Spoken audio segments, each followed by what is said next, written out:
Assalamu alaikum wa rahmatullah. Aujourd'hui, on va voir comment faire une demande d'admission dans une université québécoise. Donc, euh, Avant tout, bienvenue dans le groupe Procédure de migration au Québec pour les Maghrébins.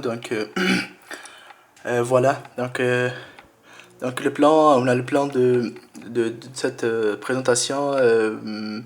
On a comment faire une admission pour le baccalauréat, la maîtrise et le doctorat. Donc au Québec, le baccalauréat représente le premier niveau d'études universitaires. C'est l'équivalent de chez nous, ce qu'on appelle la licence, qui mène à un grade bachelier, d'une durée de 3 ans à temps complet. C'est à peu près 90 crédits pour un programme normal et peut être spécialisé dans un seul domaine. Donc, euh, voilà. Après ça, on a la maîtrise. C'est un diplôme d'études supérieures deuxième cycle qui s'échelonne sur une durée moyenne de 2 ans à temps complet, incluant le trimestre d'été. Donc, c'est-à-dire six sessions. Donc, il existe deux types de maîtrise avec mémoire ou mémoire création ou sans mémoire. Je vous reviens après ça pour expliquer c'est quoi le sans mémoire et avec mémoire. Donc, euh, pour le doctorat, c'est diplôme d'études. Non, avant de passer au doctorat, il faut juste mentionner que la maîtrise, c'est l'équivalent de master chez nous. Ben, après ça, on a le doctorat. Doctorat, tout le monde sait c'est quoi le doctorat, c'est d'une durée de 4 ans, au moins de 70 crédits, puis c'est de s'engager dans un laboratoire, puis ça prend beaucoup de temps. Comment faire une demande d'admission à l'UQAM, par exemple, parce que moi je suis à l'UQAM, je connais très bien les procédures pour faire une demande d'admission dans une université telle que l'UQAM. Pour le baccalauréat, pour la maîtrise sans mémoire, le même c'est le fait de remplir le fichier d'identification avec les copies certifiées conformes de vos diplômes avec le paiement de 128 $ transférable directement vers le compte du LUCAM. Je vous donne tout de suite, je vous donne après les documents. Vous allez trouver ci joints des documents qui expliquent comment payer, comment transférer les documents, quelles sont les meilleures procédures. Vous allez tout trouver. Après ça, pour la maîtrise avec mémoire. Donc euh, Juste une petite remarque sur le baccalauréat. Le baccalauréat se fait sans encadreur. Vous n'avez pas besoin de quelqu'un qui vous suit lors de vos recherches que vous allez effectuer pendant ton baccalauréat. Par contre, on a la maîtrise avec mémoire et le doctorat. On a deux maîtrises, maîtrise sans mémoire et maîtrise avec mémoire. Donc, pour la maîtrise sans mémoire, tu n'as besoin pas d'un directeur de recherche ou un encadreur. Ça s'appelle chez nous un encadreur. Tu n'as besoin pas d'un encadreur pour faire une demande d'admission, pour être accepté, pour que cette demande d'admission soit approuvée. Pour le doctorat et la maîtrise avec mémoire, il faut avoir un encadreur avant de commencer, j'insiste sur ce mot-là, avant de commencer les procédures d'inscription ou d'admission, il faut avoir un encadreur. Ça, c'est primordial. Tu ne seras pas accepté dans n'importe quel établissement au Québec pour un niveau maîtrise avec mémoire ou doctorat sans avoir un directeur. Après ça, je m'arrête ici pour faire une petite explication sur les procédures de comment faire exactement pour faire la demande d'admission pour l'UQAM. Voilà. Je rentre ici, je vais approuver ça, puis je me reviens. Confirmer. Ok, parfait. Euh, Avant tout, il faut choisir le département pour les maîtrises avec mémoire.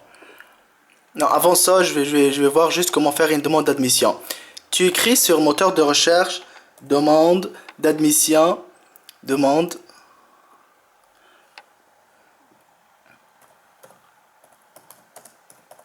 admission UQAM. Je prends l'UQAM parce que c'est l'université où j'ai étudié, donc c'est ça l'affaire. Pour l'UQAM, il n'y a pas une admission en ligne pour les étudiants étrangers. J'insiste sur ce mot-là. Il n'y a aucune procédure d'admission pour les étudiants étrangers en ligne. Pour l'UQAM, parce que chaque université au Québec a sa propre stratégie ou ses propres lois. Donc l'UQAM, il n'y a pas une admission en ligne pour les étudiants étrangers. Sauf que lorsque tu es ici et tu as eu une admission, tu auras un dossier en ligne.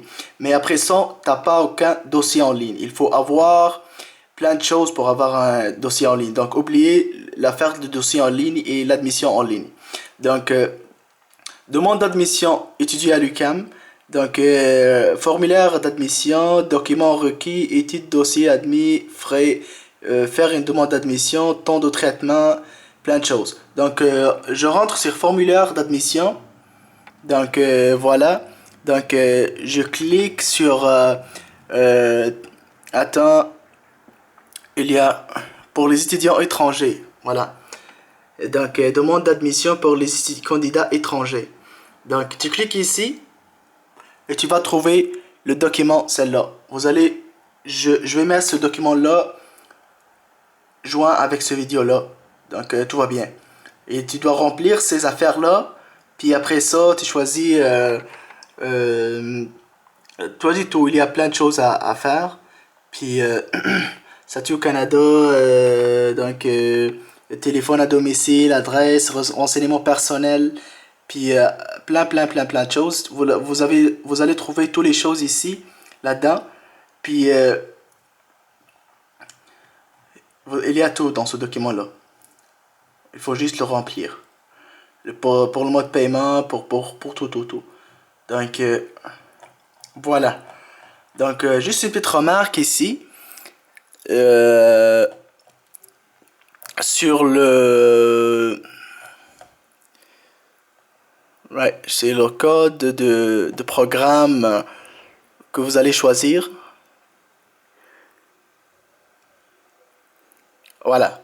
Donc tu peux faire deux demandes ensemble. Il y a un premier choix et un deuxième choix. Tu peux choisir soi-disant une maîtrise. Tu coches sur maîtrise. Tu coches maîtrise. Puis tu coches maîtrise ici dans deux spécialités. Par exemple en sciences biomédicales, puis maîtrise en sciences biologiques, par exemple. Il y a un code, ça dépend de ton programme désigné, tu dois écrire le code de programme. Voilà, je vous explique comment. Donc, code, programme, d'études, UQAM. UQAM. Voilà. Où trouver son code donc programme d'études. Tu vas trouver la liste ici. Tu peux choisir n'importe quel domaine, par exemple la santé. Je coche santé. Tu vas trouver tout. Par exemple biochimie, baccalauréat. Par exemple, le code c'est le 7008. Donc il y a tous les trucs qui expliquent c'est quoi le programme, qu'est-ce que tu vas étudier, quels sont les objectifs, il y a tout. Donc voilà. À ce niveau-là, tu vas remplir ce document-là. Ce document-là ici, comme j'ai déjà mentionné, il faut juste le remplir. Voilà. Tu vas trouver les documents qu'il faut joindre avec ce document-là, tel que tous les relevés de notes, puis le bac, et puis tout ce que tu as. Il faut juste passer un test de français, TCF, il faut avoir un B2 pour les étudiants qui veulent faire une thèse de maîtrise, c'est pas une thèse de maîtrise, une baccalauréat, parce que c'est très demandé. C'est un document très demandé pour avoir l'admission au baccalauréat. Donc, après ça, il faut avoir le B2, hein. J'insiste sur le B2. Pour le maîtrise et pour le doctorat, il faut pas passer le test français. On termine avec ça. On termine avec ce document-là. Donc, puis, à ce niveau-là, il faut, lorsque tu as ton admission, avant de passer à l'admission, donc, soi-disant, tu veux faire un doctorat en biologie à l'UQAM. Il faut trouver un directeur. Comment trouver un directeur? C'est très simple. Donc, tu dois choisir le département où le département désigné. Soi-disant, tu fais une thèse en biologie, doctorat en biologie. Il faut rentrer dans le département. Je vous explique comment.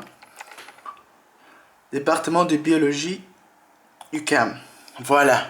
Tu cliques ici. Département de sciences biologiques. Tu vas trouver professionnel, études, plein de choses. Tu cliques sur personnel. Professeur. Voilà. Tu vas trouver la liste des professeurs. Donc, ils sont habituellement cool, ils acceptent les étudiants étrangers. Donc, surtout ceux qui ont des bourses. Voilà. Soi-disant, je clique sur ces personnes-là, je connais pas vraiment. Denis. Donc, il laisse ça c'est son adresse courriel. Tu peux lui écrire ici. Copier-coller, puis tu lui écris un mail.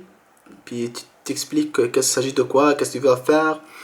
Habituellement, il faut faire une lettre de motivation avec ton CV. Puis, qu'est-ce que tu dois faire lettre de motivation, lettre de motivation, puis lettre de motivation, puis une lettre explicative, qu'est-ce que tu dois travailler, qu'est-ce que tu cherches à travailler, qu'est-ce que tu as déjà travaillé, tu parles de tout, puis après ça, il va dire que oui, je vais t'accepter pour une thèse de doctorat ou une thèse de maîtrise dans tel ou tel domaine, puis après ça, tu mentionnes son nom dans le formulaire comme si c'est ton encadreur. Habituellement, les encadreurs ici donnent un certificat d'encadrement. C'est comme un document officiel qui lui écrit puis il lui signe. Après ça, tu joins ce document-là avec la demande d'admission. C'est bon à ce niveau-là. Donc, après ça, juste j'ai oublié un petit document qui est très important. Pour ceux qui veulent faire un doctorat, il faut avoir des lettres de recommandation de la part d'un ex-directeur, d'un ex-enseignant dans le bled. Donc, lettre de recommandation UQAM. Il y a un formulaire de lettre de recommandation du UQAM. Voilà. C'est comme, tu dois écrire le nom, puis il doit écrire des remarques ici sur toi. Puis tu imprimes ce document-là, puis il signe, puis il met le cachet, puis tu renvoies ça avec ta demande d'admission. Peut-être ça c'est aussi pour le deuxième et troisième cycle.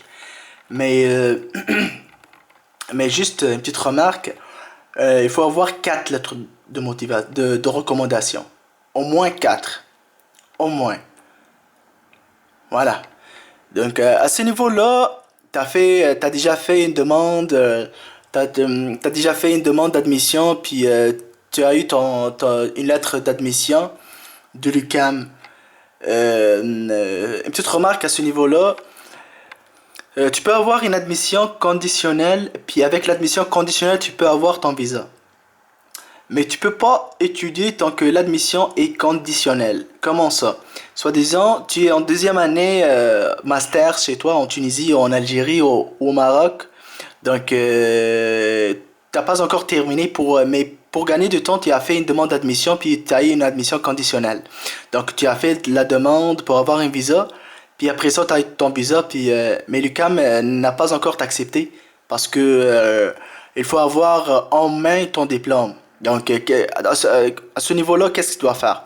Donc, à ce niveau-là, tu dois renvoyer une copie conforme certifiée de ton diplôme de master parce que il écrit une note en dessous de ta demande d'admission, admission conditionnelle à la réussite du programme en cours. Donc, tu dois réussir pour avoir l'admission définitive avec une note au moins 12 sur 20. Donc, ça, c'est le minimum pour l'UQAM. Donc, voilà. Donc, c'est possible de le faire à partir de la deuxième année, puis ça vous permet de gagner beaucoup de temps pour avoir une admission en main, puis ne pas perdre de temps. Donc, après ça, t'as ton admission en main. Il faut appliquer pour le CAQ ou le certificat d'acceptation au Québec. Donc, il faut écrire demande CAQ étudiant étranger, puis tu cliques ici. Tu cliques ici, puis tu descends tout en bas. Tu vas trouver demande de certificat d'acceptation au Québec. Il faut le faire en ligne. Voilà, demande en ligne du certificat d'acceptation au Québec pour des études. Donc tu cliques ici, c'est très simple. Descends en bas, faire une nouvelle demande. Pour la première fois, tu fais ça. Voilà. Voilà. Donc il faut avoir ton passeport, les coordonnées complètes, les renseignements concernant le programme d'études auquel vous êtes admis. Ou c'est pas nécessairement d'avoir en main la certificat, la certificat d'admission, le document officiel du LUQAM, par exemple, ou n'importe quelle université. Non. Il faut juste avoir une admission. Il faut avoir une admission ou pas avoir. Parce que lorsque tu remplis ce document-là en ligne, il faut payer 110 pièces, 110 dollars canadiens. Puis après ça, tu vas faire la demande. Puis tu peux même faire la demande avant d'avoir ton CAQ, ton attestation d'admission. Tu coches surtout ça, puis ça, puis ça et ça. Puis tu commences ta demande. Voilà. Tu vas écrire le nom de famille, puis tu vas remplir ça, puis tu cliques à chaque fois suivant jusqu'à le niveau de paiement. Donc, une petite remarque, après avoir rempli ce document-là, un paiement de 110 dollars doit être payé avec une carte de crédit ou avec le service de Western Union. Il y a beaucoup de choses pour payer. Donc, c'est pas compliqué. Puis après ça, ils vont te demander de renvoyer trois documents. Un document qui va te trouver sur le site, ça, lorsque tu termines ta demande, puis tu dois joindre le certificat d'admission de n'importe quelle université, puis une copie de ton passeport. C'est comme ils vont faire une enquête sur toi. Est-ce que tu es admissible d'avoir un certificat d'acceptation au Québec ou non?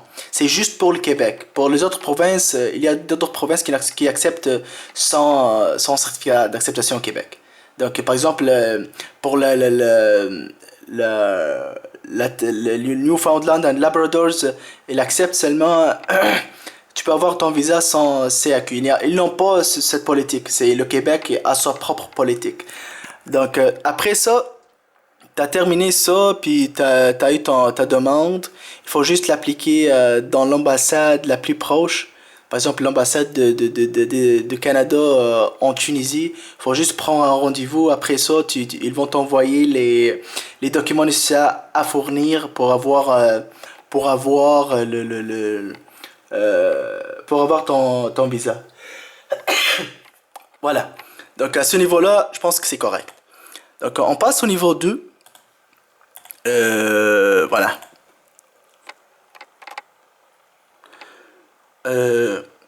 Comme j'ai déjà expliqué, la demande CAQ. Ah oui, c'est la chose la plus importante pour les étudiants étrangers, c'est l'argent. Donc ça coûte très cher étudier ici au Québec. La vérité, ça coûte genre 10 000 dollars par année seulement pour l'université. Puis pour le logement, la nourriture, pour la bouffe, pour tout, ça coûte entre 700 dollars et 1000 dollars. Donc, pour les étudiants étrangers, la vérité, je dis la vérité parce que je suis aussi étranger ici au Québec. Donc, on a trois types de bourses. On a les bourses d'exemption, tu payes comme les Québécois, puis il y a les bourses d'excellence, puis les pré-bourses, c'est seulement pour les résidents ou pour les citoyens. Donc, pour les bourses d'exemption, chaque année, Je parle du l'UQAM toujours. L'UQAM lance un concours de bourse d'exemption. Tu payes genre 1500 $ par session, c'est presque gratuit, hein.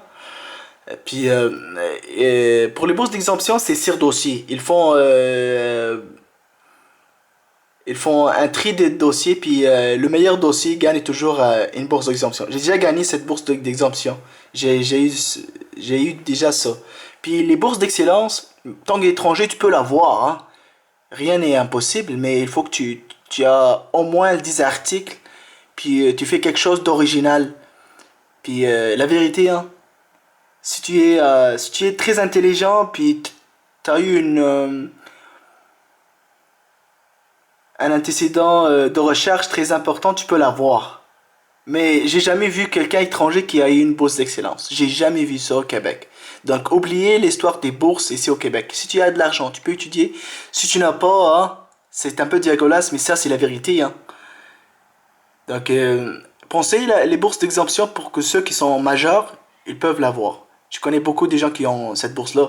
Mais la bourse d'excellence, ça dépend. Ça dépend de ton projet, ça dépend de toi, ça dépend plein de choses. Donc c'est terminé à ce niveau-là. Voilà, donc si vous avez des questions, veuillez commenter ce vidéo-là. Pas des messages privés, il faut juste commenter pour partager l'information avec tout le monde. Puis, la ilaha illallah Muhammad Rasulullah. Donc, si jamais il y a quelque chose n'est pas clair ou il y a des critiques sur ce vidéo-là, je suis toujours le bienvenu. J'aime toujours les critiques, tout le monde. J'essaie toujours de mettre mon max pour partager l'information, pour aider la communauté maghrébine ici au Québec, pour tout le monde, pour le succès de tout le monde. Donc, voilà. Donc لا تنسوني من صالح دعائكم وشكرا لكم. السلام عليكم ورحمة الله وبركاته.